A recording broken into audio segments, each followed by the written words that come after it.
ভারতের সঙ্গে চরম অসভ্যতা বাংলাদেশের। ভারতের জলসীমায় ঢুকে ভারতের মৎস্যজীবীদের ট্রলারে ধাক্কা বাংলাদেশের উপকূলরক্ষী বাহিনীর। এখনো পর্যন্ত 5 জন মৎস্যজীবীদের খোঁজ পাওয়াই যায়নি। ট্রলারে ছিলেন মোট 16 জন। কাছে থাকা আরেকটি ট্রলার বাকি 11 জনকে উদ্ধার করলেও 5 জনের এখনো পর্যন্ত কোনো খোঁজই পাওয়া যাচ্ছে না।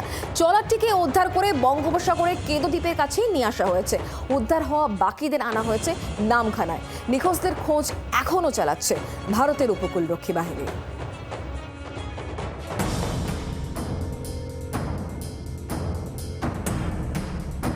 গত 13ই ডিসেম্বর ভোররাত বঙ্গোপসাগরে ভারতীয় জলসীমা আচমকায় হুড়মুড়িয়ে ঢুকে আসে বাংলাদেশের উপকূলরক্ষী বাহিনীর জাহাজ। ধাক্কা মারে ভারতীয় মৎস্যজীবীদের একটি ট্রলারে।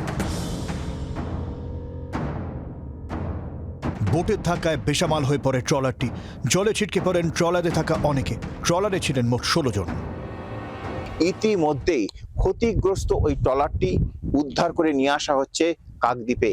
তবে মৎস্যজীবীদের যে অভিযোগ, নৌসেনার যে জাহাজ, সেই জাহাজ তাদেরকে কোনোভাবে সিগন্যাল দেয়নি, কোনো আলো জ্বালায়নি, কিছুই করেনি। তারা এসেই ধাক্কা মারে এবং ধাক্কা মারার পরে কিন্তু এই ট্রলারটি উল্টে যায়। অর্থাৎ আলো নিভিয়ে কার্যত ভারতীয় মৎস্যজীবীদের ওপর ইচ্ছে করে ধাক্কা মেরেছিল বাংলাদেশের ওই উপকূলরক্ষী বাহিনীর বোট। কাছে থাকার একটি ট্রলার 11 জনকে উদ্ধার করে। তাদের নামখানার নারায়ণপুরের ঘাটে নিয়ে আসা হয়, কিন্তু এখনো 5 জনের কোনো খোঁজ মিলছে না। ঠিক কি হয়েছিল সেদিন? বাংলাদেশি কোস্টগার্ড আমাদেরকে ধাওয়া করে মোটামুটি ওখানে অ্যাক্সিডেন্ট করে। ওটা কি ইন্ডিয়ার জলসীমায় ছিলেন আপনারা? হ্যাঁ, আমাদেরকে ইন্ডিয়ান কোস্টগার্ড যেরকম সিস্টেম বললো যে 12 ওপাশে না যেতে, তাহলে সেই হিসেব মতন তো আমাদের ইন্ডিয়ান সীমান্তে এসছে। তারপরে তো তখন অ্যাক্সিডেন্টটা করার পরে তারপরে কি হয় মোটামুটি অতটুকু আর বলতে পারবো। আমরা যেরকম একটা সিস্টেম জানি, ওরা কোনো রকম একটা সিগন্যাল দেয়, কোনো একটা বার্তা দেওয়ার চেষ্টা করে, সেরকম কিচ্ছু দেয়নি। হঠাৎ করে দেখি অন্ধকারের পিছন থেকে নেমে আসলো।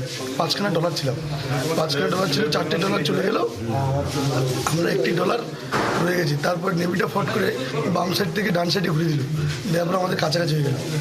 যাওয়ার পরে আমরা প্রায় 11-10 জন মৎস্যজীবী আমরা আগে গিয়ে বসছিলাম, বাকি 4 জন ওরা ভিতরে ছিল। থাকার পরে এবার আমরা যখন ওখানে গিয়েছিলাম, বসেছিলাম, আমরা কান্নাকাটি করছি।